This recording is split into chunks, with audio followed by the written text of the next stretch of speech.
throw out for both Mark and Angelo. Jessica Barrett asked, if you have already had your end of phase 2 meeting and did not submit the data standardization plan and are now preparing for phase 3, when and via what mechanism should you submit the data standardization plan?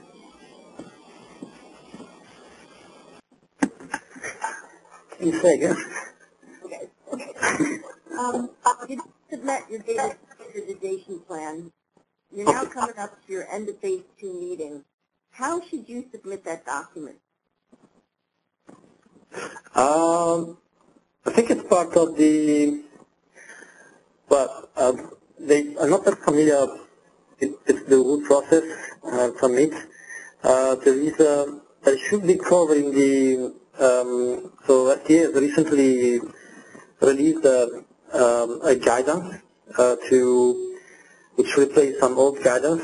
It's a guidance explaining the sponsor how they can approach the agency through formal meetings. So I haven't looked into details what the guidance is containing, but I guess the answer could be there.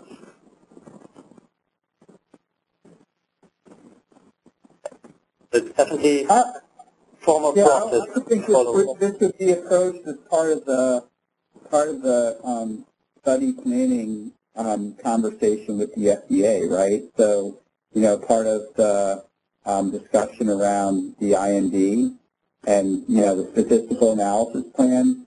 I don't know why this would be approached, as a separate kind of, situation. The whole idea of creating those documents traditionally and having the discussion with the FDA around them is to prepare the FDA to understand, what they're going to be getting as far as data and how, and to get any feedback that may eliminate bottlenecks or, confusion in the review cycle. But, I don't know why it would be, why the study data plan wouldn't be part of that process.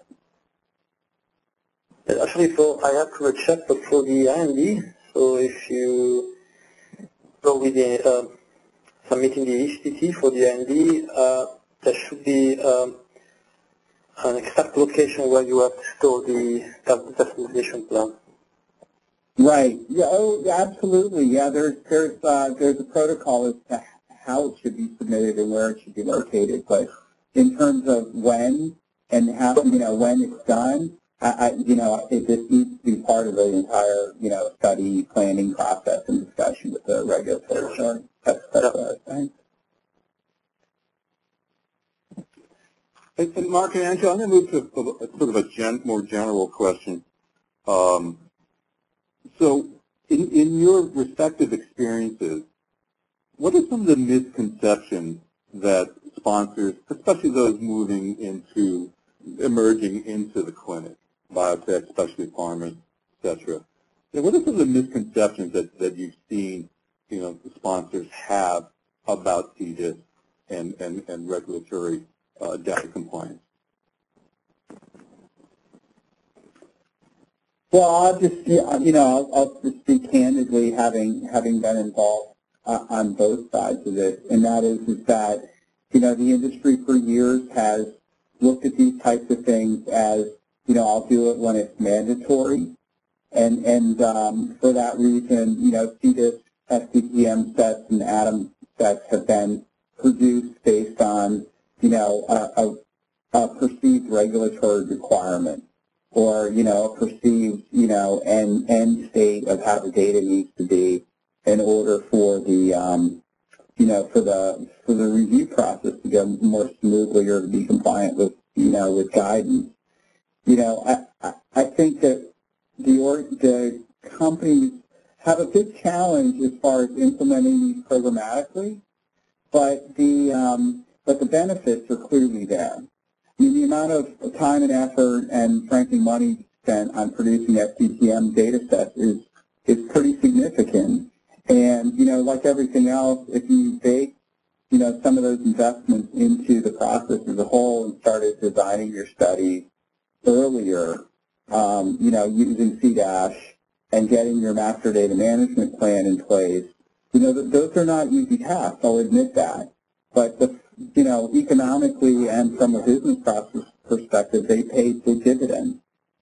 And that's, I think, one of the biggest myths of the data standards with CDISC is that, this should be the output format. I really believe it should be the operational format. But from more technical side, I would say working with a different number of sponsors, there's actually one thing that is annoying me a lot is that you range from sponsors that they are not pragmatic at all and they want to stick to standard to the extreme, and on the other side, there's sponsors that have their own interpretation, their own particular interpretation of the standard, and sometimes you provide comments and you receive answers like this is not important, while instead it is. So working on the zero side, that's where we are currently struggling a lot, because you're ranging from company requiring 50% application of the standard, and others that instead they think that there are some parts of the standard that are minor, and so they do not need to be solved. And yeah. So the standard is the standard, so there's no way of interpreting it. So it's something that has to be followed. So I have a follow-up question to that, Angelo. And one, sometimes companies will have CDISC-like standards. In your experience, have you known submissions using this type of CDISC-like to run into problems where they rejected the submission? And two, sometimes we get studies that have been that have SDTMs, but in a different version or done by different companies, and we have to do what's called a remigration. How much work have you found that to be? So, two questions then. One about rejection rate for this live data sets, and two, the work needed for remigration of data sets. First of all, depends what you mean by SDTM-like. I think we are still in a kind of, because there's still a lot of, as I said prior to the start of the webinar, there's still a lot of huge backlog. So there's a lot of old studies where sponsors are struggling to convert them into the standard. And I think there's still space for having kind of alternative approach accepted by the reviewer. For example, one submission where we are currently helping one sponsor, where they basically proposed to create an SDTM full data set by integrating information coming from study already in SDTM and the information coming from study where SDTM was not used. So basically for this study, they are converting into SDTM only at the full SDTM set. And also they are not migrating everything. So it was accepted by the FDA. So I think for now there's still space for this kind of creative approach, but maybe in the long term, as soon as standard will be, let's say, more applied on a regular basis, this kind of creative approach may be not accepted anymore by the regulatory agency, and will become more restrictive on this kind of approach that are not completely fulfilling the standard requirements. What was the second part of the question? second part is when we have some of these submissions that have SDTMs that are maybe in a different version or older, Okay. how much work is to convert that? And is that known as remigration? Well, here the problem is that having study adopting the standard, but because they started different moments, let me say, they have started applying a version of the standard that is not the same for the newer study. So that's a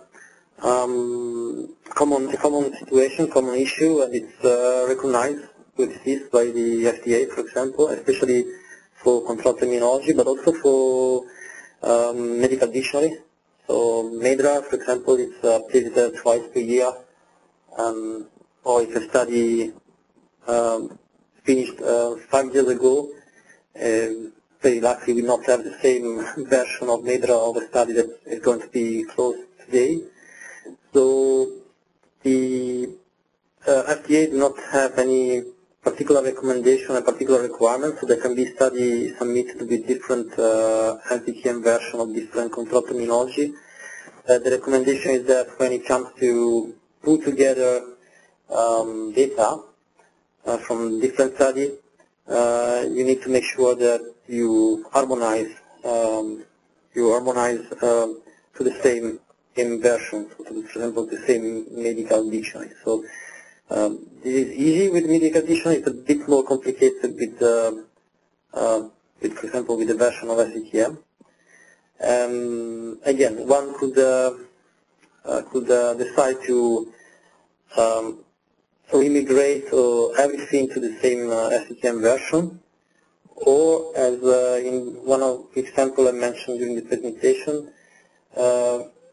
one could decide that at the pooling, once the study will be pooled, any discrepancy caused by the use of a different version, any difference will be fixed, harmonized in the data will be pooled.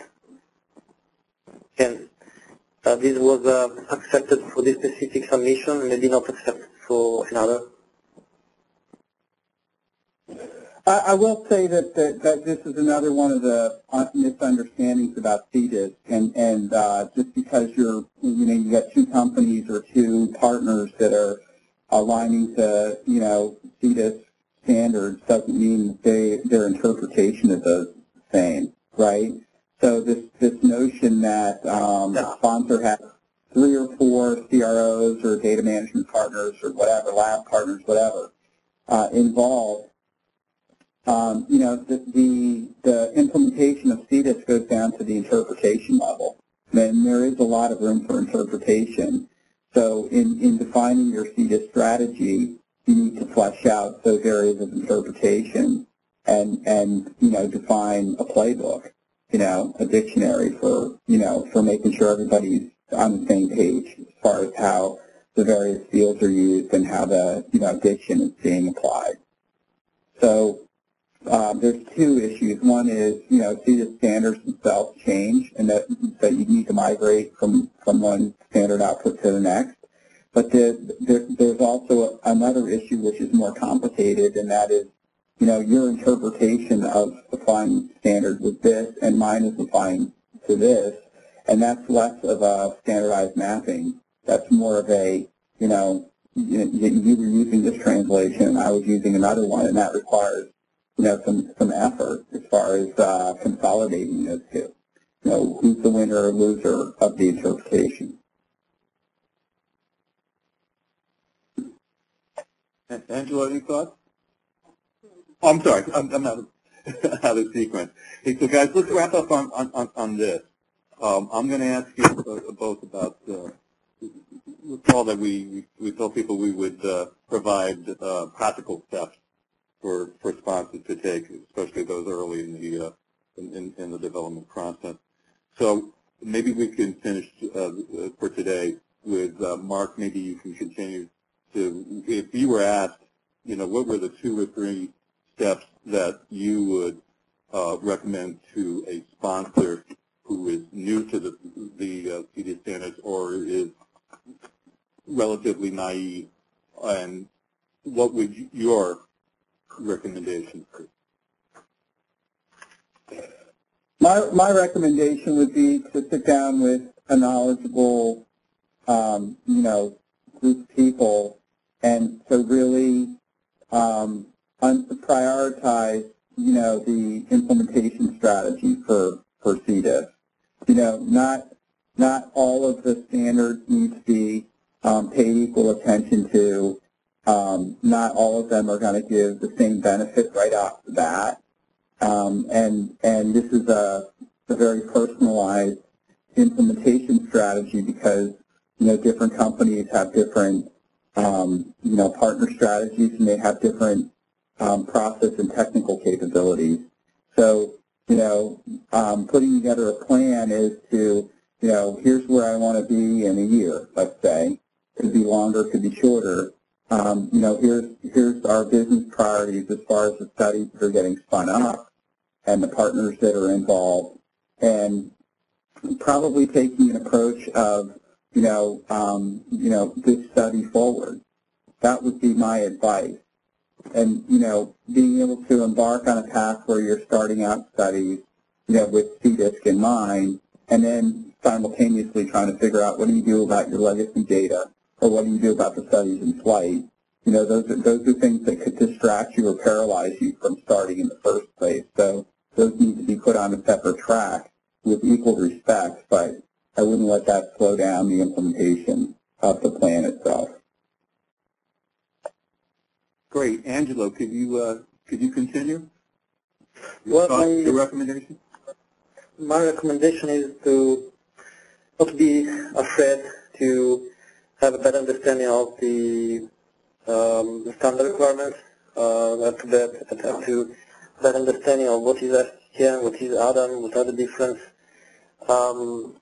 There's more and more, we also did some training to some companies here in the Geneva area, to people that like medical director or clinical project manager, that they do not have any technical skill. We did train them to at least have a basic understanding of what is required when you have adopt standard, so that at least they know what to ask to the CRO, because also most of these companies, they do not have operation internally, and they have to go with CRO. And also for the smaller companies that want to approach the CD standard, to if not building an internal team dedicated to standard, use, as Mark said, some knowledge people to develop some basic process that could be used when you request other partners, other CRO to provide CDS package, so that you have set a basic ground of requirements, so that you make sure some basic requirements will be fulfilled when you will ask something to the CRO. That is actually a recommendation not just for CDS, general recommendation when you request any biometric support to an external provider. So in a few words, do not just ask the CRO, please provide me STM dataset package, but having a basic understanding of how you want this STM package to be prepared. It's doable. Mark, any last words for your tombstone? Nope. Hey, you guys were really great. And actually, this little session right here, I can hear the interviews and blog posts coming from it. So thank you. This little extra session here is something that's really going to be valuable to us. But mostly, thank you for your great work and all your preparation, and came away with a lot of assets as a result with the slides, the infographics, And I think we did a good job for the audience today.